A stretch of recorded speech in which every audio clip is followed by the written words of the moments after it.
Logical reasoning के 3 parts होते हैं, verbal reasoning, analytical reasoning and non verbal reasoning. लोग समझते क्रिटिकल रीजनिंग और एनालिटिकल रीजनिंग ही पार्ट्स होते हैं, नहीं। नाउ ये चैनल बेस्ट है अगर आप फ्री में क्रिटिकल रीजनिंग पढ़ना चाहते हो। इस चैनल के वीडियोस डाउनलोड कर लो, ये चैनल डिलीट हो जाए उससे पहले। हाय, तो ये वीडियो है आपका how to prepare for logical reasoning के बारे में। इस वीडियो में हम क्या क्या चीजें डिस्कस करने वाले, analytical reasoning, critical reasoning, verbal reasoning, non verbal reasoning, ये सब चीजें होती क्या है, और मतलब लोगों को पता ही नहीं है कि इसका मतलब क्या होता है, इसका मतलब क्या होता है एंड ऑल। कहाँ से इन कॉन्सेप्ट्स को पढ़ना है, बिल्कुल एंड टू एंड कहाँ से पढ़ना है, मैं आपको फ्री सोर्सेज भी बताऊंगा और मैं आपको ऑलमोस्ट फ्री सोर्सेज भी बताऊंगा, and how to become awesome in these sections और दीज सब sections. I will also let you know that. But अगर आप मुझे पहली बार देख रहे हैं तो my name is Harshal Vijayvargiya. I scored all India rank 501 in CLAT. अभी मैं as a corporate lawyer work कर रहा हूँ एक माइनिंग कंपनी के लिए। यूट्यूब पे मेरे 50,000 सब्सक्राइबर्स है एंड मैं यूट्यूब पे लास्ट के 10 साल से हूँ, इसलिए मैं स्टिल कंटिन्यू कर रहा हूँ। मेरा एक इनिशिएटिव भी है वाइसो लीगल नाम से, जिसपे मैं क्लैट और लॉ स्कूल, मतलब जो लॉ एस्पिरेंट्स है एज वेल एज जो लॉ स्टूडेंट्स हैं, उन दोनों के लिए मैं इनिशिएटिव्स लेके आता हूँ। एंड 2023 में मैंने अपनी बुक लिखी थी how to kill it at law school, जिसको 1400 से भी ज्यादा लोगों ने बाय करा है with an average rating of 4.7 out of 5। अब आते हैं हम डायरेक्टली अपने कॉन्सेप्ट पे। What is the meaning of logical reasoning? तो क्रिटिकल रीजनिंग वगैरह वगैरह तो चलो ठीक है, बट ये आते हैं एक अम्ब्रेला टर्म के अंदर, मतलब एक बहुत बड़ा टर्म होता है लॉजिकल रीजनिंग, उसके अंदर ये सब चीजें आती हैं जो मैं आपको बताऊंगा आगे। बट लॉजिकल रीजनिंग का मतलब क्या होता है? Logical reasoning is the ability to reach the right answer using the given information, not your opinions और रियल लाइफ असम्पशन। ओके, थोड़ा हैवी हो गया, सिंपल वे में समझाता हूँ। लॉजिकल रीजनिंग एक एबिलिटी होती है राइट आंसर रीच करने की, जो भी आपके पास इंफॉर्मेशन दी है उसके बेसिस पे। मतलब मैंने आपको कुछ इंफॉर्मेशन दी है, कुछ आपके सामने डेटा रखा है, उसके बेसिस पे आप राइट आंसर लेके आओ, उसको लॉजिकल रीजनिंग कहते हैं। सिंपल, इतना जानना आपके लिए बहुत है। अब ये जो आगे वाली चीजें है ना, नॉट योर ओपिनियंस और रियल लाइफ असम्पशंस, ये अभी आपको समझ में नहीं आएगा। ये आप जैसे जैसे वीडियो देखोगे आपको समझ आ जाएगा और वीडियो के एंड तक आपको पूरा समझ में आ जाएगा। बट अगर मैं सिंपल वे में बोलूँ तो लॉजिकल रीजनिंग का इन जनरल लाइफ में मतलब होता है आपको कुछ इन्फॉर्मेशन दी है, उसके बेसिस पे आपको करेक्ट आंसर, राइट आंसर लेके आना है। अपना कोई एक्स्ट्रा नॉलेज, अपना कोई एक्स्ट्रा दिमाग यूज नहीं करना। ओके, अब हम क्लैट के पर्सपेक्टिव से लॉजिकल रीजनिंग के बारे में बात करें ना, तो लॉजिकल रीजनिंग के 3 पार्ट्स होते हैं। क्या क्या पार्ट होते हैं? Verbal reasoning, analytical reasoning and non verbal reasoning. अब आप सोच रहे होंगे बट सर हमने क्रिटिकल रीजनिंग के बारे में भी सुना था क्लैट के सिलेबस में, वो कहा गया? समझाऊंगा आगे, डोंट वरी। बट उससे पहले मैं आपको बस एक डिस्क्लेमर देना चाहता हूँ, या आपको एक इन्फॉर्मेशन देना चाहता हूँ। असल लाइफ में क्वेश्चंस या क्लैट में जो क्वेश्चंस आपको मिलेंगे वो वर्बल प्लस एनालिटिकल के होंगे, हो सकता है नॉन वर्बल प्लस एनालिटिकल का हो, मतलब अलग अलग सेक्शंस एक दूसरे के साथ मिक्स होके आपको क्वेश्चन दिए जा सकते हैं। तो just keep this thing in mind. That being said, अब हम तीनों पार्ट्स डिस्कस करते हैं कि ये तीनों का मतलब क्या होता है। सबसे पहले हम बात करते हैं वर्बल रीजनिंग क्या होता है। तो verbal reasoning means reasoning using language, मतलब वर्ड्स, सेंटेंसेस, पैसेजेस। मतलब आपको कोई वर्ड्स या कुछ सेंटेंसेस या कुछ पैसेजेस दे दिए जाएंगे, जैसे ये लेट्स से आपको एक पैसेज दे दिया गया है, उसके बाद आपको कुछ क्वेश्चन दे दिया जाएगा, उसका आपको आंसर करना है इस सेंटेंस या इस पैसेज के बेसिस पे। आपने ऑलरेडी इस तरह के क्वेश्चंस देखे हैं। अब वर्बल रीजनिंग के 2 पार्ट्स होते हैं, क्रिटिकल रीजनिंग और नॉन क्रिटिकल रीजनिंग। आगे आपका क्रिटिकल रीजनिंग। तो सबसे पहले हम समझेंगे क्रिटिकल रीजनिंग, एंड मैं इसको थोड़ा सा डेप्थ में समझाऊंगा ताकि आपका फाउंडेशन क्लियर हो जाए। तो मैं केवल आपको बस ये नहीं बताऊंगा कि क्रिटिकल रीजनिंग क्या होता है, बल्कि इसके कुछ बेसिक कॉन्सेप्ट्स भी मैं आपको बता दूंगा, जो मैं अपने खुद के कोर्स में बताता हूँ। मेरे कोर्स के बारे में मैं बाद में बताऊंगा, अभी मैं आपको क्रिटिकल रीजनिंग समझाता हूँ, थोड़ा सा बेसिक कॉन्सेप्ट भी समझाता हूँ साथ में। सो वर्बल रीजनिंग का एक सेक्शन है क्रिटिकल रीजनिंग। उसमें क्या होता है, आपको एक पैसेज दे दिया जाएगा या आपको कई सारे सेंटेंसेस दे दिए जाएंगे, और उन पैसेजेस या सेंटेंसेस में ऑथर का कुछ व्यू पॉइंट दे दिया जाएगा। ओके, ध्यान से सुनना, फिर से कह रहा हूँ। फॉर एग्जाम्पल, आपके सामने एक ये छोटा सा पैसेज दे दिया जाता है। लेट्स से क्या बोल रहा है ये passage? I think you should not study in an NLU as you wish to go into litigation. आपको स्टडी नहीं करना चाहिए एनएलयू में अगर आप लिटिगेशन में जाना चाहते हो तो। समझ में आ रहा है? अभी आगे बढ़ते हैं। NLUs have high fee and you will be taking a loan to study. अब ये जो उसने बोला था उसके बाद ये थोड़ा एक्सप्लेनेशन दे रहा है कि ये क्यों ऐसा बोल रहा है। ये जो चीजें बोली थी उसकी एक्सप्लेनेशन यहाँ पे आई गेस ये दे रहा है। So it is saying NLUs में ज्यादा फी होती है और आपको लोन लेना पड़ेगा स्टडी करने के लिए। It will be difficult to repay the loan soon after graduation, और आपके लिए डिफिकल्ट हो जाएगा लोन रीपे करना ग्रेजुएशन से जस्ट बाद ही, मतलब कॉलेज से निकलते ही आप ऐसा चाहोगे कि आप लोन पे कर लो, ऐसा नहीं हो पाएगा। ओके, एक बार फिर से हम इसको समराइज कर लेते हैं। तो इसमें बोला जा रहा है कि आपको एनएलयू में नहीं पढ़ना चाहिए अगर आप लिटिगेशन करना चाहते हो फ्यूचर में, मतलब कोर्ट प्रैक्टिस में जाना चाहते हो, मिलॉर्ड मेरा क्लाइंट बेगुनाह है, इस तरह की चीज आप करना चाहते हो, तो फिर आपको एनएलयू में जाके नहीं पढ़ना चाहिए, ये ऑथर कह रहा है। अब उसका रीजन क्या दे रहा है ऑथर? क्योंकि एनएलयू की फी ज्यादा होती है और आपको लोन लेना पड़ेगा वहां पे पढ़ने के लिए, एंड अगर आप लिटिगेशन में जाते हो तो it will be difficult to repay the loan soon after graduation. Okay, ये चीज हो रही है, क्लियर है? अब हम आगे बढ़ते हैं। अब जो पैसेज आपके सामने दिया गया था ना, उसको एक आर्ग्यूमेंट कहते हैं। अब आप सोच रहे होगे आर्ग्यूमेंट का मतलब तो लड़ाई झगड़ा करना, ये सब चीजों से रिलेटेड होता है ना। यस, बट क्रिटिकल रीजनिंग में आर्ग्यूमेंट का मतलब होता है a set of statements through which someone is trying to convince you of something by giving reasons. Critical reasoning में जब हम आर्ग्यूमेंट कहते हैं तो आर्ग्यूमेंट का मतलब होता है एक सेट ऑफ स्टेटमेंट, या फिर सिंपल बोलो तो एक स्टेटमेंट जिससे आपको कोई कुछ कन्विंस करने की कोशिश कर रहा होता है। एंड अगर आपको कोई कुछ कन्विंस करने की कोशिश कर रहा है तो ऑब्वियसली उनके पास कुछ रीजंस भी होंगे ना जिसके थ्रू वो आपको कन्विंस करेंगे। फॉर एग्जाम्पल, अगर मैं बोलता हूँ कि आपको आलू बड़ा नहीं खाना चाहिए, तो आपको मैं कन्विंस कर रहा हूँ आलू बड़ा नहीं खाने के लिए। अब मैं आपको रीजन क्या दे रहा हूँ? आपको आलू बड़ा नहीं खाना चाहिए बिकॉज जो ये तेल यूज करते हैं वो अच्छा नहीं है। तो अभी मैंने आपको कन्विंस करने की कोशिश करी आपको आलू बड़ा नहीं खाना चाहिए, और मैंने आपको रीजन दिया क्योंकि इनका तेल अच्छा नहीं है। तो आर्ग्यूमेंट में क्या होता है? दो पार्ट्स होते हैं, एक होता है आपका कंक्लूजन, एक होता है आपका प्रेमाइस। कंक्लूजन मतलब वो चीज जिसके लिए आप सामने वाले इंसान को कन्विंस करने की कोशिश कर रहे हो कि आपको आलू बड़ा नहीं खाना चाहिए। प्रीमाइस मतलब जो रीजन आप देते हो उस इंसान को कन्विंस करने के लिए। और प्रीमाइस क्या होगा यहाँ पे? कि वहां पे तेल अच्छा यूज नहीं करते। तो ये बस मैं आपको एक थोड़ा नॉलेज देना चाह रहा था ताकि आप अभी जो मैं समझाऊं वो अच्छी तरह से समझ जाओ। तो यहाँ पे आपका कंक्लूजन और प्रीमाइस क्या हो गया? मतलब आपको किस चीज के लिए कन्विंस करने की कोशिश करी जा रही है? जस्ट सोचो, पॉज करो और सोचो। आपको कन्विंस करने की कोशिश करी जा रही है कि आपको एलएलयू में नहीं पढ़ना चाहिए अगर आप लिटिगेशन में जाना चाहते हो, राइट? तो ये हो जाएगा आपका कंक्लूजन। और आपको रीजन क्या दिया जा रहा है? सोचो इस बारे में। आपको रीजन ये दिया जा रहा है कि वहां पे आपकी फीस ज्यादा होगी, आपको लोन लेना पड़ेगा और आपके लिए डिफिकल्ट होगा जस्ट आफ्टर कॉलेज उसको पे बैक करना। ये हो गया आपका प्रीमाइस। ओके, अभी तक सब समझ में आ रहा है? ये मैंने आपका लिख दिया कंक्लूजन, ये मैंने आपका लिख दिया प्रीमाइस। तो ये तो आपको समझ में आ गया। अब मैं आपको बताता हूँ कि क्रिटिकल रीजनिंग में आपसे असल में क्वेश्चंस कैसे पूछे जाएंगे क्लैट में या जो भी आप एग्जाम देते हो उसमें, क्योंकि क्रिटिकल रीजनिंग बहुत सारे एग्जाम्स में आता है। तो आपको एक पैसेज दे दिया जाएगा और फिर आपको एक क्वेश्चन पूछ लिया जाएगा, विच of the following will weaken the author's argument. Author की आर्ग्यूमेंट कौन वीकन करेगा? मतलब आपको 4 ऑप्शंस दे दिए जाएंगे और आप बोलेंगे कि कौन सा ऑप्शन ऑथर की आर्ग्यूमेंट को वीकन करेगा।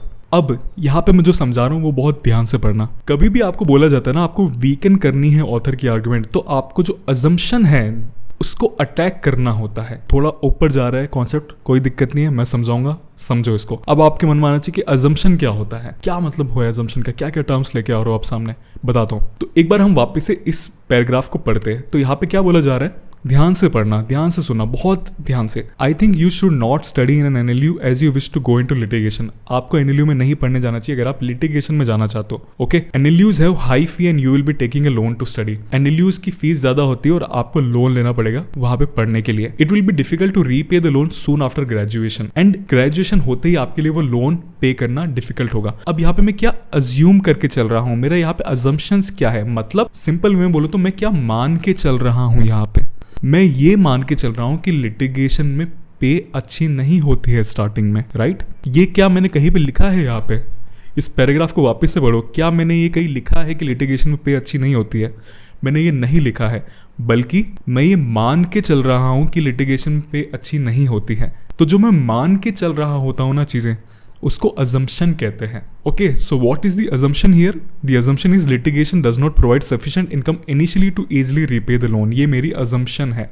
एंड जब भी आपको वीकन करना होता है ना किसी भी आर्ग्यूमेंट को, तो आपको उस अजम्पशन को अटैक करना होता है। अब इस अजम्पशन को अगर मैं अटैक करना चाहता हूं तो ऐसा क्या मैं बोलूं कि ये जो अजम्पशन है ये अटैक हो जाए? क्या मैं ऐसा बोलूंगा, क्या ऐसा प्रूव करूंगा, क्या ऐसे रिसर्च लेके आऊंगा कि ये चीज जो आपके सामने आ रही है ये तबाह हो जाए पूरी तरह से? मैं ये स्टेटमेंट बोलूंगा। तो अगर ऑप्शंस में ये स्टेटमेंट आती है तो मैं ये सेलेक्ट करूंगा। क्यों सेलेक्ट करूंगा इसको पढ़ते हैं। Recent research says many litigation offices provide high income even early on to NLU graduates, allowing them to comfortably repay education loans. समझ में आ गया? तो क्या स्टेटमेंट बोल रहा था यहाँ पे पैसेज? ये बोल रहा था कि आपको एनएलयू में नहीं पढ़ना चाहिए अगर आप लिटिगेशन में जाना चाहते हो, क्योंकि वहां की फीस ज्यादा होती है, आपको लोन लेना पड़ेगा और आपके लिए डिफिकल्ट होगा रीपे करना लोन। मतलब मैं ये मान के चल रहा हूँ, मेरी अजम्पशन है कि लिटिगेशन में कम पे होता है स्टार्टिंग में। फिर अगर मुझसे पूछा जाता है which of the following will weaken the author's argument, तो मेरे को अजम्पशन पहले देखना पड़ेगा कि मेरा अजम्पशन क्या है। अजम्पशन मेरा ये है, litigation does not provide sufficient income initially to repay the loan. फिर अगर मुझसे ये क्वेश्चन पूछा जाता है which of the following will weaken the author's argument, तो मुझे सबसे पहले अजम्पशन देखना पड़ेगा कि मेरा अजम्पशन क्या है। अजम्पशन मेरा है litigation does not provide sufficient income initially to repay the loan. Assumption वो चीज़ होती है जो आपने एक्सप्लिसिटली लिखी नहीं होती, बट वो आप मान के चल रहे होते हो। तो मैं यहाँ पे मान के चल रहा था कि लिटिगेशन में सफिशिएंट इनकम इनिशियली नहीं मिलती है, और अगर मुझे किसी आर्गूमेंट को वीकन करना है तो मुझे उस अजम्पशन को अटैक करना पड़ेगा। तो अगर ऑप्शन कोई ये कह रहा होता और मैं इसको सेलेक्ट कर लेता तो मेरी अजम्पशन पे अटैक हो जाता और ये आर्ग्यूमेंट जो थी वो वीक हो जाती। मतलब ऑथर कह रहा था कि आपको एनएलयू में नहीं जाना चाहिए अगर आप लिटिगेशन करना चाहते हो, बिकॉज आपको लोन लेना पड़ेगा और आप लोन पे नहीं कर पाओगे। क्यों लोन पे नहीं कर पाओगे, क्या मान के बोल रहा था ऑथर? ऑथर बोल रहा था ये मान के कि लिटिगेशन में पे अच्छा नहीं करा जाता। बट अगर मैं बोल दूं कि एक रिसेंट रिसर्च आई थी, उसमें तो बोला गया था कि एनएलयू ग्रेजुएट्स को हाई इनकम मिल जाती है इवन अर्ली ऑन, कॉलेज से निकलने के जस्ट बाद ही, तो उनको लोन पे करने में बहुत आसानी रहती है। अगर मैं ये स्टेटमेंट बोल दूं तो ये जो आर्ग्यूमेंट थी वो वीक हो जाएगी बिल्कुल। इसको और मजे के वे में समझते हैं। अगर आपके कोई अंकल ये चीज़ बोल रहे हो आपके सामने और आप ये चीज़ बोल दो फिर उनको, तो फिर वो अंकल चुप हो जाएंगे, राइट? तो यही होता है क्रिटिकल रीजनिंग में। मतलब इस तरह के ही क्वेश्चंस आपको पूछे जाते हैं। आपको कुछ स्टेटमेंट्स दे दी जाएगी, आपको बोला जाएगा कि इसको वीकन करो, स्ट्रेंथन करो, अजम्पशन फाइंड आउट करो, और फिर आपको बेसिक कॉन्सेप्ट्स अगर पता है, प्रीमाइस क्या होता है, कंक्लूजन क्या होता है, अजम्पशंस क्या होता है, स्ट्रेंथिंग क्या होता है, वीकनिंग क्या होता है, तो फिर आप आंसर कर पाओगे अच्छी तरीके से। ये होता है आपका क्रिटिकल रीजनिंग।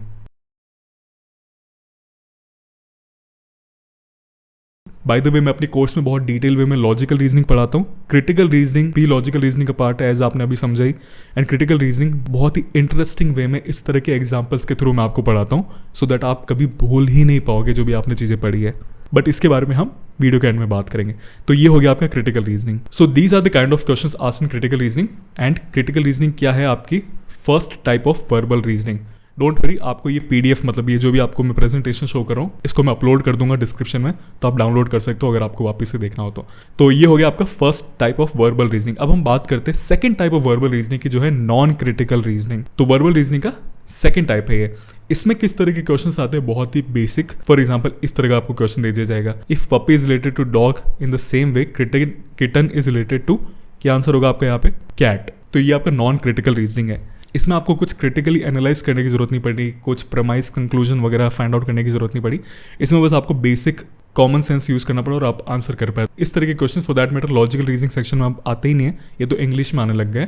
एंड ये ऐसी चीज़ है इसके लिए आपको स्पेसिफिकली पढ़ने की भी जरूरत नहीं, बिकॉज ये आप यूं ही आंसर कर पाओगे। तो ये आपका होता है नॉन क्रिटिकल रीजनिंग। तो वर्बल रीजनिंग कंप्लीट हो गई। अब हम बात करते हैं एनालिटिकल रीजनिंग क्या होता है, जो है second type of logical reasoning. Analytical reasoning का मतलब होता है वो reasoning which deals with solving problems using rules, formations and constraints. अब आपका फेस ऐसा तो नहीं बन गया कि क्या बात करो सर, क्या है ये रूल्स, फॉर्मेशंस, कंस्ट्रेंट्स? आगे आपको समझाऊंगा, डोंट वरी। अभी मैं आपको एक एग्जांपल के थ्रू समझाऊंगा, तो आप समझ जाओगे कि ये टर्म जो मैंने आपके सामने यूज करा इसका मतलब क्या होता है। So 4 colleagues ABCD want to sit on a long bench. मतलब 4 कलीग्स है ABCD, ये एक लंबी सी बेंच पे बैठना चाहते हैं, पर प्रॉब्लम ये कि A को D के साथ नहीं बैठना है, B और C साथ में बैठना चाहते हैं और A के लेफ्ट में बैठना चाहते हैं। A को चाहिए कॉर्नर वाली सीट। समझ गए आप?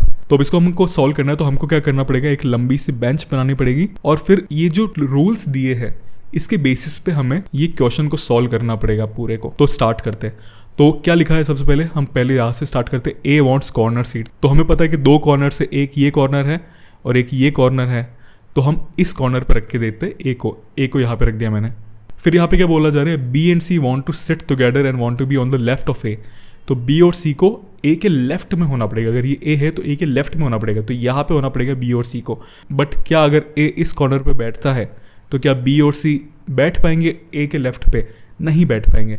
तो फिर हमें यहाँ से हटाना पड़ेगा A को, और फिर हमको A को कहाँ पे रखना पड़ेगा? एक दूसरा अकेला कॉर्नर बचा है यहाँ पे हमको रखना पड़ेगा। अब हम B और C को बिठा सकते हैं यहाँ पे। B और C को यहाँ पे बिठा दिया, और फिर नेक्स्ट रूल क्या कहते हैं? A doesn't want to sit with D, तो D को हमको यहाँ पे बिठाना पड़ेगा। तो ये आपका फॉर्मेशन हो जाएगा। अब हम वापस से चेक करते हैं कि हमारा फॉर्मेशन सही बना है नहीं बना है। तो क्या क्या रूल्स थे? 4 colleagues ABCD want to sit on a long bench. Long bench पे हमने बिठा दिया है ABCD को। A doesn't want to sit with D, A को D के साथ हमने नहीं बिठाया है। B and C want to sit together, we want to be on the left of A. B and C को हमने साथ में बिठा दिया और ए के लेफ्ट पे बिठा दिया, बिकॉज ए का लेफ्ट है, ये ए के लेफ्ट पे बिठा दिया। ए को कॉर्नर सीट चाहिए तो ए को हमने कॉर्नर सीट दे दी है। तो हमारी कंडीशंस सारी फुलफिल हो गई है यहाँ पे। तो ये होता है आपका एनालिटिकल रीजनिंग।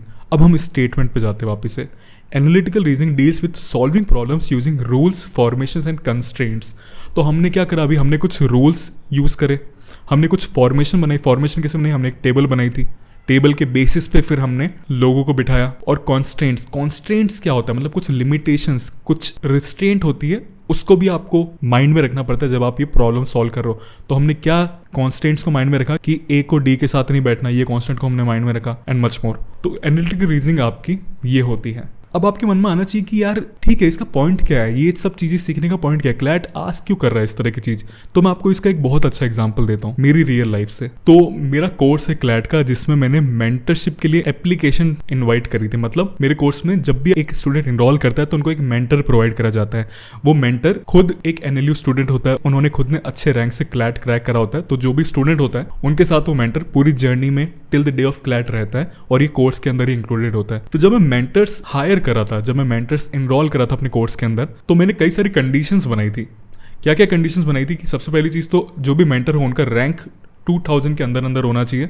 जब वो अप्लाई कर रहे हो मेंटरशिप पोजीशन के लिए तो उनका रिस्पांस अच्छा होना चाहिए, फॉलो अप होना चाहिए जो भी एप्लीकेशन दे रहे हो उसका, मतलब जिससे अगर आपने एक बार अप्लाई कर दिया है मेंटरशिप के लिए, उसके बाद वापस आपने मुझे टेक्स्ट करा 5-6 दिन बाद कि सर क्या अपडेट है, हम आपकी मेंटरशिप प्रोग्राम में इनरोल करना चाहते हैं। ऐसा होना चाहिए। अगर ऐसा होता है तो बहुत अच्छा होगा। प्रायर एक्सपीरियंस अगर मेंटरशिप का या इस तरह की किसी चीज़ का स्टूडेंट्स को काउंसल करने का वो होना चाहिए। और अपने 4th और 5th ईयर में वो नहीं होने चाहिए, बिकॉज 4th और 5th ईयर में तो हो सकता है उनके पास कम टाइम हो मेंटरशिप के लिए। तो मैंने ये सब कंडीशंस लगाई जितने भी मेरे पास एप्लीकेंट्स आए थे। आप देख रहे इतने सारे एप्लीकेंट्स आए थे, किसी का 900 रैंक है, किसी का 430 रैंक है, किसी का 875 रैंक है, किसी का 483 रैंक है, किसी का 373 रैंक है एंड मच मोर। तो मेंटर हायर करने के लिए मैंने इस तरह की कंडीशंस लगाई कि ये सब कंडीशंस होनी चाहिए, ये कंस्ट्रेंट्स है, मतलब ये कंस्ट्रेंट है, इससे ऊपर रैंक नहीं होना चाहिए। ये रूल्स है कि अच्छी तरह से रिस्पांस देना चाहिए गूगल फॉर्म में, बिकॉज जो गूगल फॉर्म मैंने भेजा था उसमें उनको अपना रिस्पांस देना था इन क्वेश्चंस का। तो इन क्वेश्चंस का जो मैंने डाले हैं उनका रिस्पांस अच्छा होना चाहिए एंड मच मोर। तब जाके मैंने मेंटर्स को हायर करा। उसी तरह से जो हमारे मॉक टेस्ट क्रिएटर्स थे, मतलब हमारे जो मॉक टेस्ट है वो भी एनएलयू स्टूडेंट्स ही बनाते हैं। ये देख रहे हैं आप, इतने सारे लोगों ने अप्लाई करा था मॉक टेस्ट बनाने के लिए, अलग अलग सेक्शंस के लिए कि हम ये सेक्शन बना देंगे, ये सेक्शन बना देंगे। तो इसमें भी मैंने कई सारे फिल्टर्स लगाए थे कि ये चीजें होनी चाहिए, ये चीजें होगी तभी मैं उनको सेलेक्ट करूंगा। तो एनालिटिकल रीजनिंग जो मैंने सीखी थी उसने मुझे यहाँ पे हेल्प करा कि मैं सही तरह से डिसीजन ले पाऊं बेस्ड ऑन जो मैंने कुछ रूल्स बनाए हैं, जो कुछ कंस्ट्रेंट्स बनाए हैं उनके थ्रू। तो एनालिटिकल रीजनिंग आपको इस तरह से अपनी लाइफ में हेल्प करेंगी। बाय द वे, पहले जिस तरह का मैं इंसान था या इन जनरल जो लोग होते हैं वो क्या करते हैं, जो टॉप रैंक है उन वाले लोगों को सेलेक्ट कर लेंगे। फॉर एग्जाम्पल, अगर आपको मॉक टेस्ट बनाने के लिए कोई इंसान चाहिए तो जिसका अच्छा रैंक है उसको आप सेलेक्ट कर लोगे, बट ऐसा नहीं होता है। मेरा एक्सपीरियंस कहता है कि आप केवल रैंक के बेसिस पे नहीं ले सकते, आपको कई सारी चीजें कंसिडर करनी चाहिए। रैंक के साथ आपकी वर्क एथिक क्या है। जैसे आप टॉप 10 रैंक में है बट आपको काम में बहुत इंटाइटल फील होता है कि आपको कोई काम कह दे तो आपको काम नहीं करना बिकॉज आपका रैंक अच्छा था। मैंने पास्ट में एक्सपीरियंस करा है, इसलिए मैं केवल रैंक के बेसिस पे लोगों को नहीं रहता था, बिकॉज रैंक के बेसिस पे तो AIR 53, AIR 100 इन लोगों ने भी अप्लाई करा था, बट मैंने उनको तभी सेलेक्ट करा जब वो बाकी मेरी कंडीशंस फुलफिल कर रहे थे। तो जस्ट मैं आपको बताना चाह रहा था कि किस तरह से एनालिटिकल रीजनिंग आपको अपनी लाइफ में हेल्प करेंगी। तो ये हो गया आपका एनालिटिकल रीजनिंग। अब हम बात करते हैं लास्ट पार्ट की, जो है नॉन वर्बल रीजनिंग। तो non verbal reasoning deals with questions which are visual in nature, as in no language words etcetera are used. किस तरह के क्वेश्चंस होते हैं इसमें कुछ वर्ड्स सेंटेंसेस यूज नहीं करे जाता, आपको कुछ विजुअल्स दे दी जाती है और उसके बेसिस पे आपको आंसर करना होता है। जैसे how many triangles are present in the given figure, तो आपको एक फिगर दे दिया जाएगा और आपको पूछा जाएगा कितने ट्राइंगल्स इस फिगर के अंदर बताओ। या फिर ऐसे आपको एक फोटो दे दिया जाएगा और आपको बोला जाएगा कि विच of the following options will embed the original image, कि इन चारों में से कौन सी ऑप्शन इस इमेज को एम्बेड कर लेंगे, मतलब इस इमेज के ऊपर आप इनमें से चारों में से कौन सी इमेज डालोगे कि इस इमेज के ऊपर वो इमेज सही से बैठ जाए। मैं ज़्यादा डिटेल में नहीं जा रहा हूँ, बट ये आपका आंसर है। आंसर है आपका ये वाली इमेज आपकी परफेक्ट बैठेगी। इसको थोड़ा आराम से समझो। अगर आपको ओरिजिनल सोर्सेज देखना है कि ये क्वेश्चन क्या है, इसका मतलब क्या है, तो मैं आपको एक लिंक दे दूंगा, आप वहाँ पे जाके इसको इजीली समझ पाओगे। But basically non verbal reasoning में इस तरह के क्वेश्चंस आपको मिलते हैं। क्या ये क्लैट में आस्क करे जाते हैं? आज तक के 18 साल के करियर में, मतलब आज तक के 18 जो भी क्लैट्स हैं उसमें कभी आस्क नहीं करा गया, बट क्लैट ऐसी चीज है कि कभी वो गोगली फेंक सकता है आपके ऊपर, तो आप बेसिक नॉन वर्बल रीजनिंग पढ़ लेना, कुछ नहीं जा रहा, ज्यादा डीप जाने की जरूरत नहीं है, but basic non verbal reasoning तो आप पढ़ ही लेना। अब बात करते हैं कहाँ से पढ़ना है ईच ऑफ देम, ये तीनों चीजें जो है वो कहाँ से पढ़नी है मैं बताता हूँ। सबसे पहले हम बात करते हैं वर्बल रीजनिंग की, और वर्बल रीजनिंग में भी हम क्रिटिकल रीजनिंग की सबसे पहले बात करते हैं। तो क्रिटिकल रीजनिंग आपको पढ़ना कहाँ से, मैंने एक चैनल सर्च करा है यूट्यूब पे जो है स्मार्ट कीड़ा नाम से, उनकी क्रिटिकल रीजनिंग के ऊपर एक प्लेलिस्ट है, वो आप देख सकते हो। इन्होंने अच्छा पढ़ाया, जिस तरह से मैं पर्सनली पढ़ाता हूँ अपने कोर्स में वैसा उन्होंने पढ़ाया, बट ये फ्री में अवेलेबल है, तो आप जाके चेकआउट कर सकते हो, लिंक आपको डिस्क्रिप्शन में मिल जाएगी। तो ये तो हो गया पढ़ने के लिए। अब बात आती है क्वेश्चन सॉल्व करने के लिए कौन से सोर्सेज यूज करें क्रिटिकल रीजनिंग के लिए। तो क्वेश्चंस के लिए आपको sectional test and mock test में ही जाना पड़ेगा, बिकॉज अच्छे क्लैट टाइप के क्वेश्चंस आपको कोई बुक में नहीं मिलेंगे। जो मिलेंगे जीमैट जैसी बुक में वो बहुत हाई लेवल के होंगे, क्लैट लेवल के आपको sectional test and mock test में ही मिलेंगे, जो कोचिंग इंस्टीट्यूट्स प्रोवाइड करते हैं और जो हम पर्सनली प्रोवाइड करते हैं।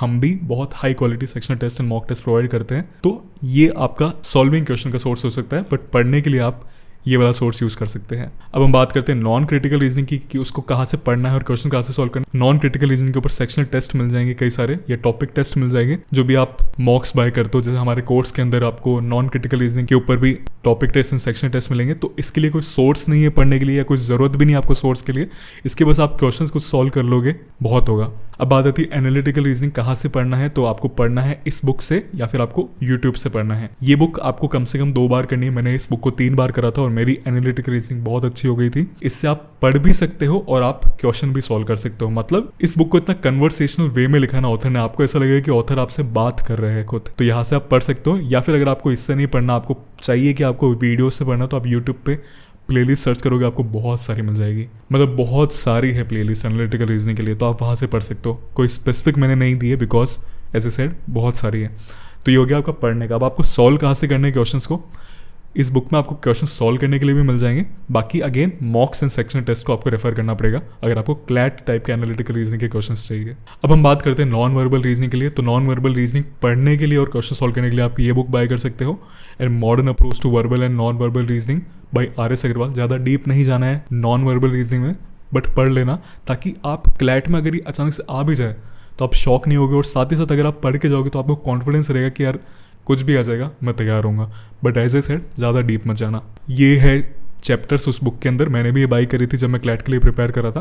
तो आपको जैसे नॉन वर्बल रीजनिंग के ऊपर ही चैप्टर मिल रहा है, और दूसरे पे भी है, बट दूसरा यहाँ से पढ़ने की जरूरत नहीं, आप केवल नॉन वर्बल रीजनिंग पढ़ लो। So this was all about logical reasoning for CLAT. अब मैं आपको बोलना चाहूँगा कि अगर आपको मेरी एक्सप्लेनेशन अच्छी लगी, जिस तरह से मैं पढ़ाता हूँ वो अच्छा लगा, और आप मुझसे पढ़ना चाहते हो, तो मेरे खुद के कोर्सेज है क्लैट 2027 एंड 2028 के ऊपर। ये मेरे कोर्सेज में प्रोवाइड करा जाता है। दोनों अलग कोर्स है, क्लैट 2027 के लिए भी अलग है और 28 के लिए भी अलग है, पर दोनों में ये सब चीज़ें प्रोवाइड करी जाती है। ज़्यादा डिटेल में मैं वीडियो के एंड में जाऊँगा। अभी आपको मैं कुछ और चीज़ें बता देता हूँ। तो मेरी वेबसाइट learn.visolegal.com जो आपके सामने आ रही है, उसमें केवल क्लैट कोर्स नहीं, उसके अलावा भी कई सारे कोर्सेज, जैसे GK weekly PDF plus static GK quizzes के ऊपर कोर्स है। तो इस कोर्स में आपको वीकली पीडीएफ प्रोवाइड करी जाती है, स्टैटिक जीके क्विजेस प्रोवाइड करी जाती है, और स्पेशल पीडीएफ भी प्रोवाइड करी जाती है।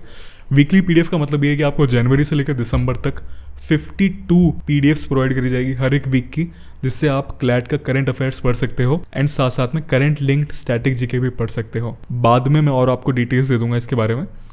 उसके अलावा आपको स्टैटिक जीके पढ़ने के लिए भी कोई बुक नहीं पढ़नी पड़ेगी दूसरी, क्योंकि इस कोर्स में आपको स्टैटिक जीके भी कंप्लीट करा दी जाएगी। तो क्या होता है, कैसे पढ़ाता हूँ स्टैटिक जीके, सबसे पहले आपको एक पीडीएफ दे दी जाती है जो हमारी टीम बनाती है। उसमें आपको एक टॉपिक बहुत अच्छी तरह से समझा दिया जाता है, और फिर उस टॉपिक के बेसिस पर आपको कुछ क्विजेस सॉल्व करने हैं, ताकि आपकी अंडरस्टैंडिंग और अच्छी हो जाए। जैसे इंडस वैली सिविलाइजेशन के ऊपर ये हमारा एक पूरा पीडीएफ है, इसके ऊपर हम पूरा समझाते हैं आपको इंडस वैली सिविलाइजेशन क्या था, बिल्कुल बेसिक से हम स्टार्ट करते हैं, पिक्चर्स वगैरह के थ्रू समझाते हैं, एंड मच मोर। एक बार आपका पीडीएफ कंप्लीट हो जाता है तो आप ये क्विजेस दे सकते हो, ताकि आपकी प्रैक्टिस जितनी अच्छी हो सकती है उतनी अच्छी हो जाए। उसके अलावा हमारा पर्सनल मेंटरशिप के ऊपर कोर्स है। आपको अगर कोई मेंटरशिप चाहिए किसी से, तो आप हमारे कोर्स को बाय कर सकते हैं, केवल मेंटरशिप के लिए भी। देन हमारा detailed mocks plus sectional test package भी है। ये हमारा सबसे हाईलाइट है इस कोर्स का। तो आपको कई सारे सेक्शनल टेस्ट मिलेंगे हर एक सेक्शन के ऊपर। जैसे एनालिटिकल रीजनिंग के ऊपर आपको पूरा सेक्शनल टेस्ट मिल रहा है। अब इस सेक्शनल टेस्ट में आपको हर तरह के क्वेश्चंस मिलेंगे जो क्लैट में एक्चुअली आस्क करे जाते हैं। जैसे आपके सामने एक सैंपल क्वेश्चन आ रहा है, बिल्कुल क्लैट लेवल की एनालिटिकल रीजनिंग हम आपसे पूछते हैं, ना ज़्यादा हाई ना ज़्यादा लो, बिल्कुल क्लैट के लेवल की, और उससे भी हल्का सा ऊपर लेवल चले जाते हैं हम, ताकि आप थोड़े डिफिकल्ट लेवल के लिए भी प्रिपेयर रहो। एक बार आप टेस्ट देते हो उसके बाद आपको इस तरह से डिटेल्ड एनालिसिस मिलता है पोर्टल के थ्रू। जिस पोर्टल में आप टेस्ट दोगे वहाँ पे आपको बताया जाएगा कि आपके कितने क्वेश्चन थे, कितने करेक्ट है, कितनी एक्यूरेसी थी, कितना टाइम लिया आपने, फिर आपने हर एक क्वेश्चन के अंदर कितना टाइम लिया है ये आपको बताया जाएगा एंड मच मोर। तो हमारे sectional plus mock test package के अंदर आपको ऐसे सेक्शनल टेस्ट तो मिलेंगे, हर एक सेक्शन में आपको मॉक टेस्ट भी मिलेंगे। 24 नंबर है जो। एंड सबसे इंपॉर्टेंट चीज हमारे क्लैट 2028 एंड 2027 कोर्स, इसके बारे में मैं आपको सारी डिटेल्स देता हूँ। आप तो क्या क्या चीजें डिस्कस करते हैं हम। सबसे पहली चीज है सिलेबस कंप्लीशन। पूरा सिलेबस आपका कंप्लीट कराया जाता है, बल्कि कई बार आपका रिवीजन भी कराया जाता है। पिछले साल तक हम मैथ्स नहीं पढ़ाते थे, बट इतनी सारी रिक्वेस्ट रिसीव हुई हमें कि सर प्लीज आप मैथ्स भी पढ़ा दीजिए, तो अब हम मैथ्स भी पढ़ाएंगे। So end to end course बन चुका है ये पूरा। Recorded videos on several topic for fast self study by the student. तो कोर्स में आपकी लाइव क्लासेस भी होती है और आपको प्री रिकॉर्डेड वीडियोस भी मिलते हैं। मतलब तो अगर आपको लाइव क्लास से पढ़ना है तो आप लाइव क्लास से पढ़ सकते हैं, बट आपको पहले से रिकॉर्डेड कुछ वीडियोस है वो देखने अपने कॉन्सेप्ट क्लियर करने के लिए, तो वो भी आप कर सकते हैं। हमने एक हाइब्रिड कोर्स बनाया है, बिकॉज मैं पर्सनली जब अपनी क्लैट प्रिपरेशन कर रहा था तो मैं यूट्यूब पे पहले से कोई रिकॉर्डेड वीडियोस होते थे वही देखता था, तो इसलिए मैंने ऑप्शन इंक्लूड करा है। एंड मैंने स्पेशली बैठ के 50% से भी ऊपर कोर्स आपके लिए रिकॉर्ड करा है, ताकि आप लाइव क्लासेस नहीं भी अटेंड करो तो भी आप अपना सिलेबस अच्छा खासा कंप्लीट कर सकते हो। Weekly live classes for practice and doubt solving. Weekly live classes तो हमारी होती है जिसमें आपको कॉन्सेप्ट पढ़ाया जाता है, प्रैक्टिस कराई जाती है, डाउट सॉल्व करे जाते हैं and much more. 1-on-1 mentorship, अब ये हमारे कोर्स की सबसे बेस्ट चीज है। जैसे ही आप इस कोर्स के लिए एनरोल करते हो आपको पर्सनल मेंटर प्रोवाइड करे जाते हैं till the day of CLAT. मतलब जिसने क्लैट क्रैक करा है वही डायरेक्ट आपको मेंटर करेंगे। ये मेंटर आपकी मंथली असेसमेंट करते हैं एंड आपके साथ till the day of CLAT रहते हैं। ऐसा नहीं है कि मंथ में केवल एक बार आप उनसे बात कर सकते हो समथिंग, नहीं, आपके पास उनके व्हाट्सएप नंबर रहेंगे, आप जब उनसे कांटेक्ट करना चाहो आप कर सकते हो। आपकी स्क्रीन पे कुछ रिव्यूज भी आ रहे हैं हमारे मेंटर्स के, क्योंकि हमने सिस्टम ही इस तरह से सेटअप कर रखा है that our mentors work in the best way. आप बस ये रिव्यू पढ़िए और देख लीजिए कि क्या क्वालिटी ऑफ मेंटरशिप प्रोवाइड करी जाती है हमारे कोर्स के अंदर। Topic test and sectional test, तो हर एक टॉपिक के ऊपर हमने हाई क्वालिटी टेस्ट तो अपलोड कर ही रखा है। उसके अलावा आपको 75 से भी ज्यादा सेक्शनल टेस्ट मिलेंगे एंड इन टॉपिक टेस्ट को एंड सेक्शनल टेस्ट को हमने अलग अलग डिफिकल्टी लेवल पे डिवाइड कर रखा है, ताकि अगर आप एक बिगिनर है आपके लिए भी कुछ क्वेश्चंस होंगे, अगर आप अच्छा खासा ऑलरेडी कर चुके हैं तो आपके लिए भी अच्छे खासे क्वेश्चंस होंगे। हम पर्टिकुलर टेस्ट पे बहुत फोकस करते हैं बिकॉज क्लैट में टेस्ट सॉल्व करना बहुत जरूरी होता है। एंड ये ऐसे वैसे टेस्ट नहीं है कि जस्ट बिकॉज 100 टेस्ट देने तो हम आपको कुछ भी प्रोवाइड कर रहे हैं, नहीं, बहुत हाई क्वालिटी होती है और ये एक्चुअल क्लैट क्रैकर्स बनाते हैं सारे टेस्ट। मतलब जिन्होंने असल में क्लैट क्रैक करा है वही आपके लिए सारे टेस्ट बनाते हैं, हम इनको आउटसोर्स नहीं करते, हमारी खुद की टीम ये टेस्ट बनाती है। आप जब एनरोल करेंगे तब आप इनकी क्वालिटी देख पाएंगे। 24+ हाई क्वालिटी मॉक्स है, हम 100-200 मॉक्स नहीं प्रोवाइड करते, बिकॉज अगर आप 100-200 मॉक्स प्रोवाइड करोगे तो फिर आप क्वालिटी मेंटेन नहीं कर पाओगे। हम 24 हाई क्वालिटी मॉक्स प्रोवाइड करते हैं, समय के साथ ऑब्वियसली ये बढ़ेगा, बट फिलहाल 24 है एंड हर एक मॉक अलग अलग डिफिकल्टी लेवल का होता है, so that you become prepared for every possible twist and turn off the exam. मॉक्स बनाने के लिए भी हमारे पास एक अलग सी टीम है जिसमें भी एक्चुअल एनएलयू स्टूडेंट्स हैं जो आपके लिए मॉक्स बनाते हैं। अभी ये दोनों पॉइंट हो सकता है कि आपको दिख नहीं रहा हो, स्क्रीन पे मैं आपके सामने आ रहा हूँ तो मैं दूसरे पेज पे लेके चलता हूँ। 2 पॉइंट्स है बाकी बचे हुए। फास्ट डाउट सॉल्विंग, तो ऑनलाइन कोर्सेज से इन जनरल स्टूडेंट्स को कंप्लेन रहती है कि हम पर ध्यान ही नहीं दिया जाता या हमारे डाउट से सॉल्व नहीं करे जाते, बट हमारे कोर्स में ऐसा नहीं है। हमारे कोर्स में स्ट्रिक्ट 12 आवर्स की डाउट सॉल्विंग पॉलिसी है। आपका कुछ भी डाउट होगा विद इन 12 आवर्स सॉल्व करा जाएगा। मैं पर्सनली अपने डाउट सॉल्विंग ग्रुप पे ध्यान रखता हूँ कि किसी भी स्टूडेंट का डाउट मिस ना हो। And lastly we have a special focus on consistency. तो ये एक ऐसा एग्जाम है जिसमें आप कंसिस्टेंट रहो, ये बहुत मायने रखता है। आपको सिंपल चीजें करनी है हर रोज, बट सिंपल चीजें till the day of CLAT करनी है। एंड हमने इसका बहुत ज्यादा ध्यान रखा है अपने कोर्स के अंदर। एक छोटा सा एग्जांपल आपको देता हूँ। हमारे कोर्स में कंसिस्टेंसी चैट करके ग्रुप है जहाँ पे सब स्टूडेंट सुबह सुबह अपने दिन का टाइम टेबल पोस्ट करते हैं।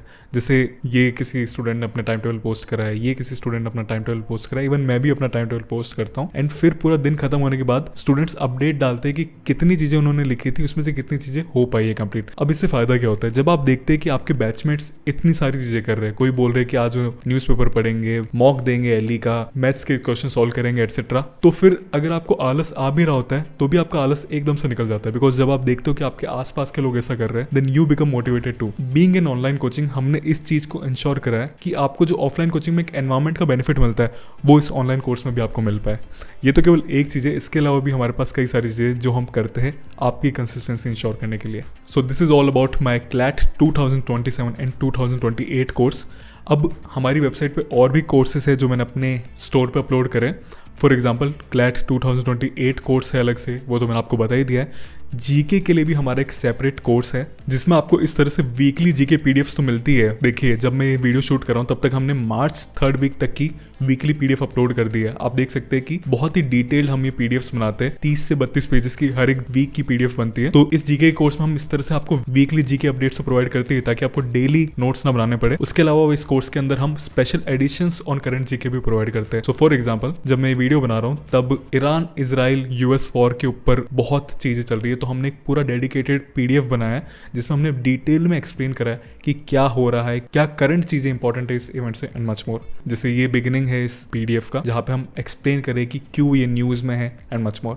उसके अलावा आपको स्टैटिक जीके के लिए कोई अलग से बुक ना पढ़ने पड़े, इसके लिए हमने स्टैटिक जीके क्विजेस भी अपलोड करे हैं ना। उसके अलावा हमारा mock test and section test का पैकेज भी है। अगर आपको केवल mock test and section test buy करने हैं, हमारे बहुत ही high quality mocks and section test है, तो वो भी आप अलग से बाय कर सकते हैं। पर्सनल मेंटरशिप अगर आपको चाहिए तो वो भी आप कर सकते हैं। पहले हमारे कोर्स के साथ ही हम प्रोवाइड करते थे मेंटरशिप, बट बहुत सारे स्टूडेंट्स की रिक्वेस्ट आई कि प्लीज आप अलग से भी प्रोवाइड करो पर्सनल मेंटरशिप बाय स्टूडेंट जिसने असल में अच्छा स्कोर करा है क्लैट के अंदर, तो वो भी हम प्रोवाइड करते हैं। एंड क्लैट का हमारा 2027 का कोर्स तो है ही। लास्ट आप ये भी देख रहे होंगे, इसमें हमने प्रोवाइड करा एक sample of our live class की हम लाइव क्लास में कैसे पढ़ाते हैं। अगर आपको देखना है तो आप जाके इस फ्री कोर्स के अंदर साइन अप कर सकते हैं और आप एक लाइव क्लास देख सकते हैं हमारे कोर्स की जो हमने एक्चुअली ली है। So this is all about the offerings that we have. अब आपको कुछ भी डाउट है तो आप इस टेलीग्राम आईडी के ऊपर टेक्स्ट कर सकते हैं एंड मैं पर्सनली आपको रिप्लाई करूंगा।